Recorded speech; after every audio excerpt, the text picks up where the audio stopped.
இப்போ நீ வறுமையில இருக்கிற. உன்னுடைய வறுமைய தீர்க்கிறதுக்கு நான் ஒரு யோசனை சொல்றேன். இந்த செங்குடி மன்னருடைய மகள் மேல நான் போய் இருக்கிறேன். அந்த மாரி நேரத்துல நீ வந்து என்ன தெருத்திடு. மன்னர் மகிழ்ந்து உனக்கு பொன் பொருள் குடுப்பாரு. அத வச்சு நீ வாழ்க்கையில பிழைச்சுக்கோ. ஆனா இதே மாதிரி நான் யார் மேல ஏறுனாலும் நீ மறுபடியும் வந்தீன்னா உன்னை அங்கேயே கொன்னுடுவேன். ஒரு வாட்டி தான் நீ சொல்ற பேச்ச கேட்பேன். அப்படின்னு இந்த ராட்சசன் சொல்லுச்சு. அதே சந்தோஷத்தோட காசிக்கு போய் கங்கையில நீராடிட்டு தன்னுடைய பாவ கணக்கு கழிஞ்சிருச்சுன்னு சந்தோஷமா வந்தாரு. வர வழியிலேயே அவருக்கு ஒரு செய்தி வந்துருச்சுங்களாம். அதாவது மன்னருடைய மகள் மேல பேய் பிடிச்சிருச்சுன்ட்டு.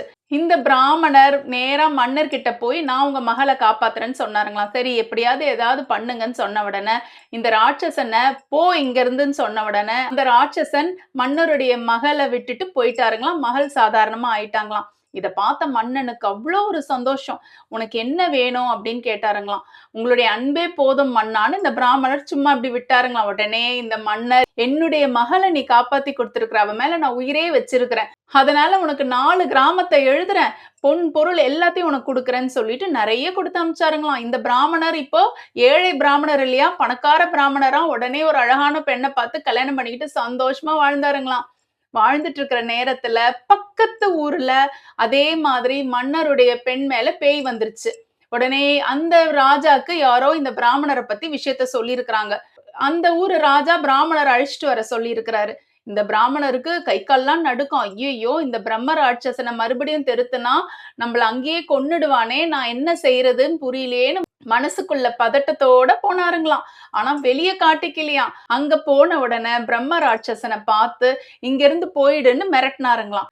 இத கேட்ட அந்த பிரம்ம ராட்சசன், நான் எத்தனை வாட்டி உனக்கு சொல்றது, இன்னொரு வாட்டி என்ன போ சொன்னீன்னா உன்னை இங்கேயே கொன்னுடுவேன்னு சொன்னானாம். பிராமணர் இத கேட்ட உடனே பதட்டப்படாம ஒரு நிமிஷம் சிந்திச்சாருங்களாம். இந்த பிரம்ம ராட்சசனை எப்படி வழிக்கு கொண்டு வரதுன்னு. டக்குன்னு அவருக்கு ஒரு யோசனை வந்துச்சாம். அப்படியா ராட்சசனே, உனக்கு பிடிச்ச ஒருத்தர் இசை பாடுவாரு, அவரை கையோட கூட்டிட்டு வந்திருக்கிறேன். இப்ப நீ இந்த மன்னருடைய மகள் மேலதானே இருக்கிற, நீ இருக்கிற வரைக்கும் இங்க பாடிக்கிட்டே தான் அவர் இருப்பாரு அப்படின்னு சொன்னாருங்களாம். ஐயோ ராட்சசன் துண்ட காணோம் துடிய காணோம்னு ஓடியே போயிடுச்சான் அந்த மன்னருடைய மகளை விட்டுட்டு.